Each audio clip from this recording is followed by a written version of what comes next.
Okay, so this is our trouser that I've already finished marking, but I'm going to take you through like step by step.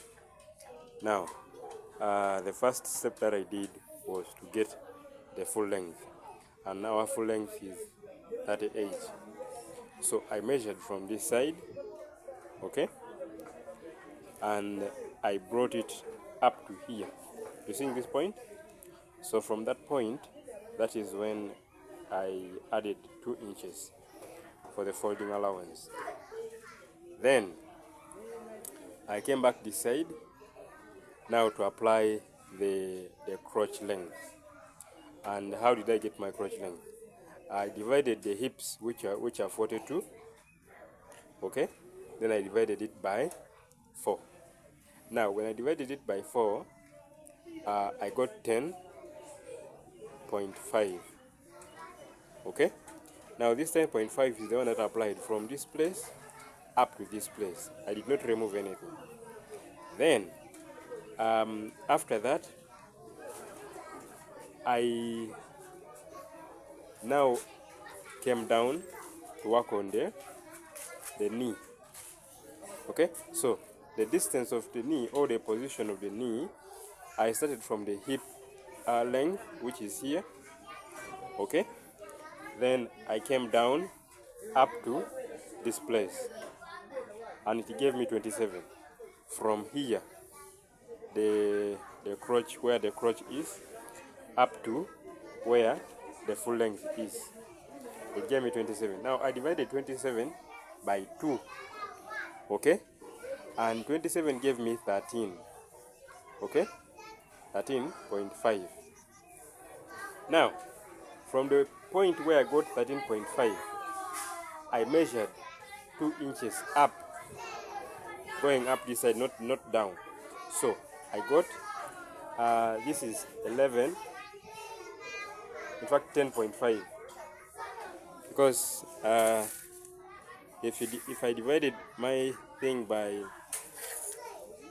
2, so yeah, it gave me 11.5. okay, so from 13 here, okay, then I measured 1, 2, okay, you see my tape. Now I got 11.5. Now that 11.5 is the one that I applied here, right? So that is the knee position. Then from up this side, I moved from the crotch measurements, or the crotch length, up by 3 inches, okay? Then I applied my what? My hip line.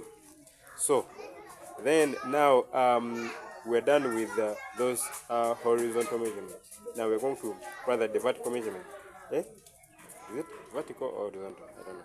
So these ones are now what we got done with. Those are the horizontal ones.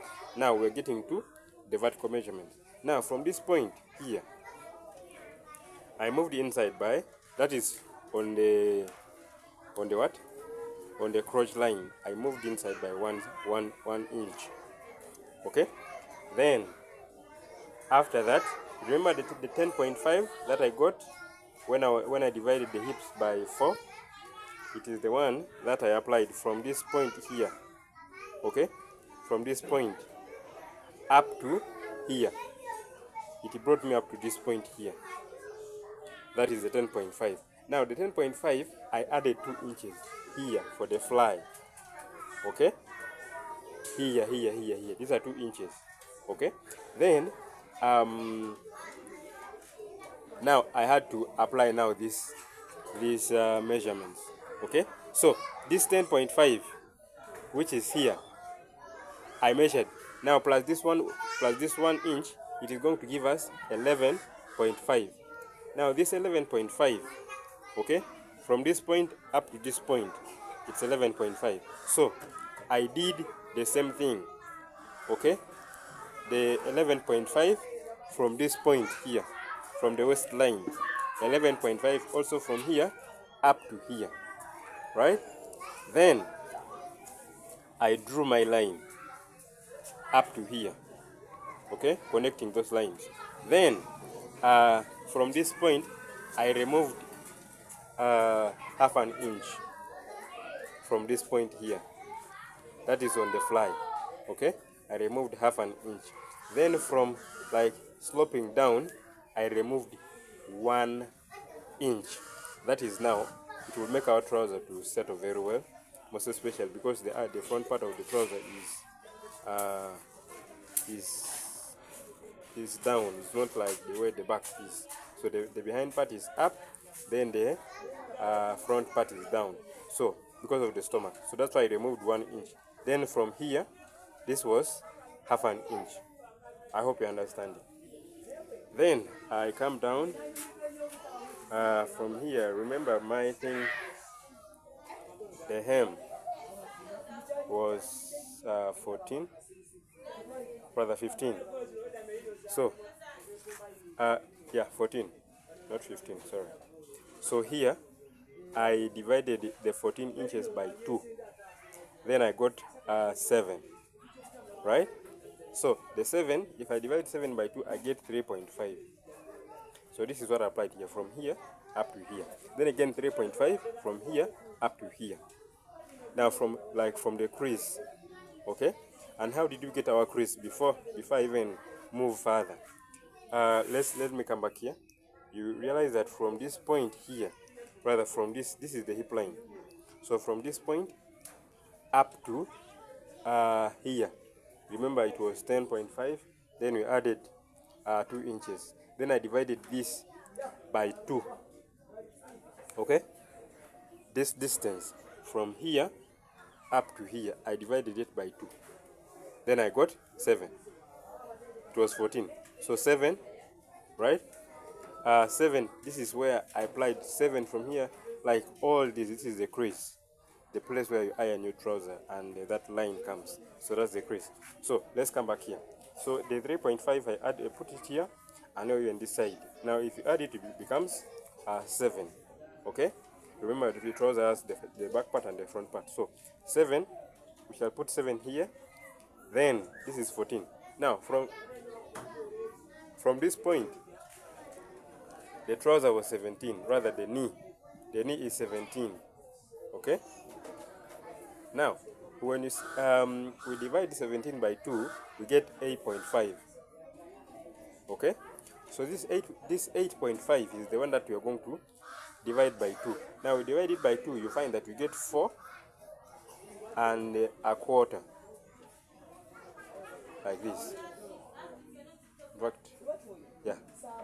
4 and a quarter. So 4 and a quarter, I applied it here and also this side. Because I'm putting it like this crease to guide us, because we want our trouser to be balanced. Yes. Then from there, now from this point, I applied my hip measurements, which were 10.5, and now 10.5 came and stopped here. Okay. Then I added the 1 inch for the seaming allowance. So that is basically how our trouser, the front part, has been. Now let's go and cut the behind part, or the back piece. Okay, so this is our back piece. From here we had to add 2 inches from down, then even on the knee. Okay, I added 2 inches. Then from here I added 3 inches, because this person is slightly big. So from here I added 1 inch from behind. Then I put the waist measurement. I added 1 inch, okay, and then I added 1.5 for the seaming allowance. So that is how it is. Then from here, our hips came up to here. We divided it by 2. Then I added 1.5 for the seaming allowance. So that's how it came. So we're going to just cut it out like that. Yeah. Otherwise, thank you so much. So for the pocket, you just measure from here. Here you divide it by 2. Then you measure 3 down, 3.5 down. That is the position where the pocket is. So